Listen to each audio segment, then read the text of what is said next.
बडनेरा अमरोती मुख्य मार्ग पर जिनी बस्ती के मुख्य चौराहे पर बड़े बड़े गड्ढे दुर्घटनाओं को न्योता दे रहे हैं। आपको बता दें कि जिनी बस्ती के मुख्य चौक पर जहां पुराने बाईपास सहित अमरोती एवं बडनेरा सहित जिनी बस्ती के मुस्लिम बहुल क्षेत्र के लिए चौरस्ता जाता है और इस चौरस्ते के मध्य स्थित इतने बड़े बड़े गड्ढे बढ़ चुके हैं कि यहां से मोटरसाइकिल सहित कार एवं बड़े बड़े वाहनों के चलते ये गड्ढे दिन ब दिन बढ़ते ही जा रहे हैं और इन बढ़ते गड्ढों के चलते छोटे वाहन चालकों को तो खासी परेशानी का सामना करना पड़ रहा है। जिनी बस्ती के दरगाह परिसर गेट से निकलते के साथ ही आपको पहले इन गड्ढों को झेलकर अमरोती की ओर जाना पड़ेगा, तो वहीं अमरोती से बडनेरा की ओर आते समय जहां नया सीमेंट कंक्रीटकरण का रोड खत्म होता है, तो वहीं ये गड्ढे ये एहसास दिलाते हैं कि आप जिनी बस्ती पहुंच चुके हैं। जबकि सुबह से लेकर शाम तक इस मुख्य रोड पर बड़े बड़े मालवाहक वाहन भी गुजरते रहते हैं, जिसके चलते ये सड़क दिन ब दिन खस्ता हाल होती जा रही है।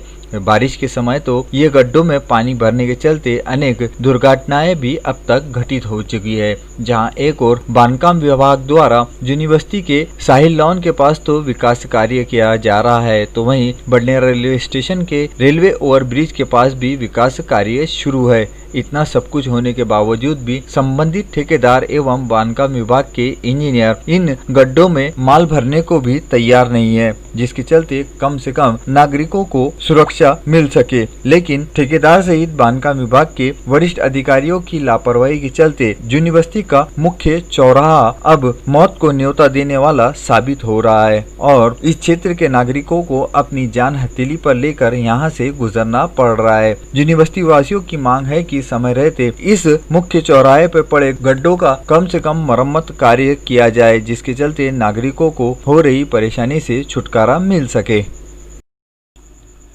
टाइगर प्रोजेक्ट पर्यटन नगरी के साथ अब धारनी को शिक्षण नगरी से भी शायद पहचाना जाएगा। बीते दिनों कक्षा 10वीं के परिणाम घोषित हुए और इन परिणामों में धारनी की कक्षा 10वीं की छात्रा कुमारी शिफा अमीन खकरा ने बड़ी सफलता हासिल करते हुए मुस्लिम वर्ग में 95% अंक हासिल करते हुए धारनी संभाग से टॉपर रही, जिसके चलते कुमारी शिफा का संपूर्ण धारनी सहित अमरोती क्षेत्रवासियों की ओर से अभिनंदन किया जा रहा है। आपको बता दें कि कुमारी शिफा ने कड़ी मेहनत करते हुए 10वीं की परीक्षा दी थी और इस 10वीं की परीक्षा के नतीजे जैसे ही सामने आए तो कुमारी शिफा ने धारनी संभाग से 95% अंक हासिल करते हुए अपने परिवार का नाम रोशन करते हुए धारनी का भी नाम रोशन किया है। और इस कामयाबी के चलते धारनी शहर के वरिष्ठ पत्रकारों में तस्नीम शेख, वरिष्ठ पत्रकार सुलेमान मेमन के साथ गफ्फार अली मेमन, नगर सेवक सलीम मेमन, नगर सेवक रफीक मेमन, अमीन मेमन, अली बाबा मेमन, फिरोज मेमन सहित सुमैया मेमन, अलीशा मेमन, रेहान खाकरा ने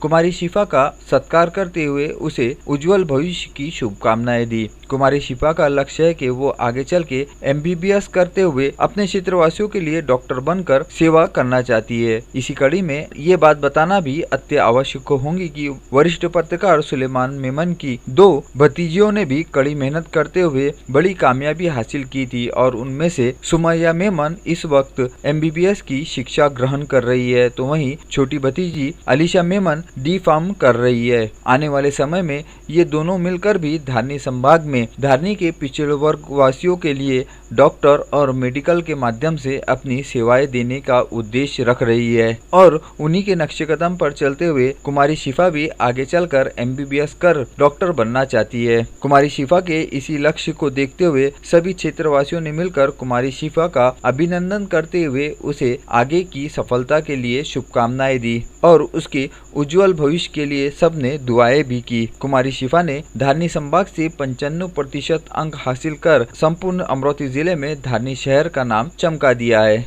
धारनी से सुलेमान मेमन की यह रिपोर्ट।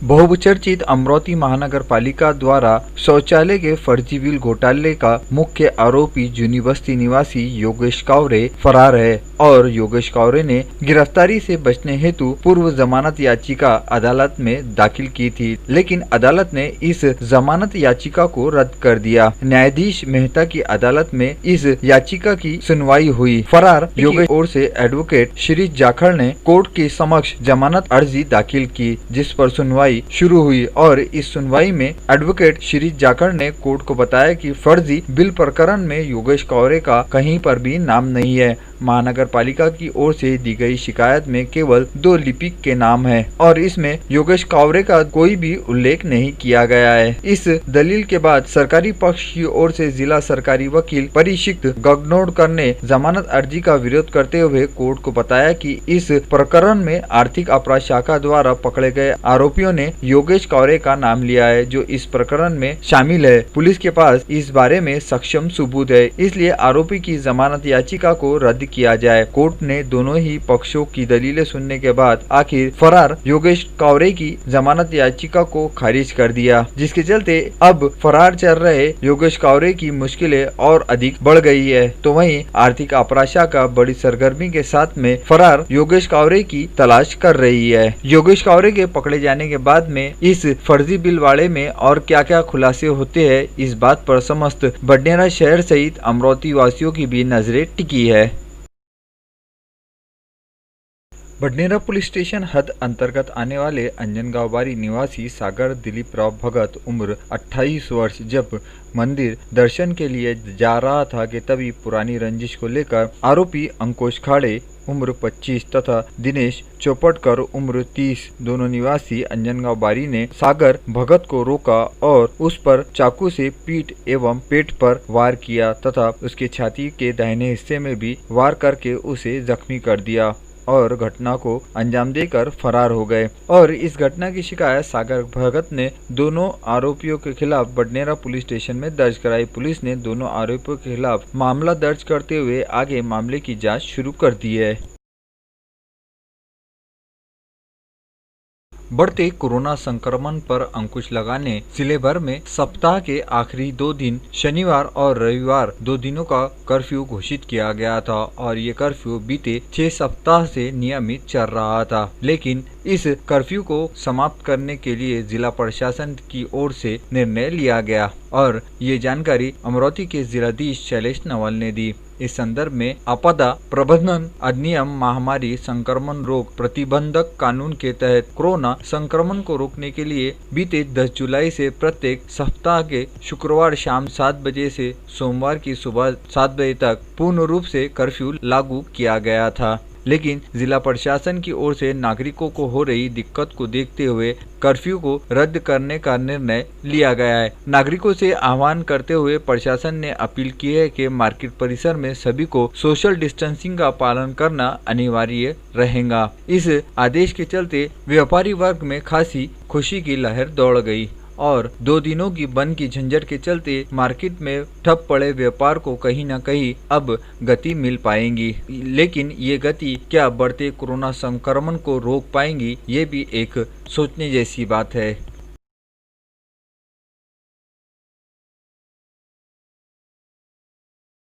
कोरोना वायरस की पार्श्वभूमि पर नागरिकों की सुविधा को देखते हुए अब अधिक ढील दी जा रही है और उसी कड़ी में 20 अगस्त से अमरोती शहर के मध्य बस स्थानक से जिला सहित जिले के बाहर भी लालपरी बस की सेवा शुरू कर दी गई है और ये लालपरी अमरोती, नागपुर, अकोला, वाशिम सहित अमरोती जिले के मध्यवर्ती बस स्थानक से दौड़ती हुई नजर आई, जबकि 5 माह बीत जाने के बाद से संपूर्ण रूप से अब जिले के बाहर भी लालपरी की सेवा शुरू की गई है, लेकिन इससे नागरिकों को खासा प्रतिसाद मिलता दिखाई नहीं दे रहा है। बहुत कम यात्री बस में दिखाई दिए। सोशल डिस्टेंसिंग के साथ अन्य नियमों का पालन होता हुआ नजर आ रहा था। राज्य परिवहन मंडल पहले ही घाटे में चल रहा है। कोरोना काल में 55 यात्रियों के बदले केवल 22 यात्रियों को लेकर लालपरी सफर कर रही है, जबकि इतनी सवारियों के हिसाब से महामंडल का खर्च निकल पाना भी मुश्किल हो रहा है और जिला सहित जिले के बाहर भी 20 अगस्त से सामान्य रूप से अमरोती, अकोला, नागपुर, यवतमाल, वाशिम, स्कीम इन 5 जिलों के लिए लालपरी यातायात हेतु शुरू की गई है और महामंडल के सामने कोरोना काल के इस विकट दौर में ये एक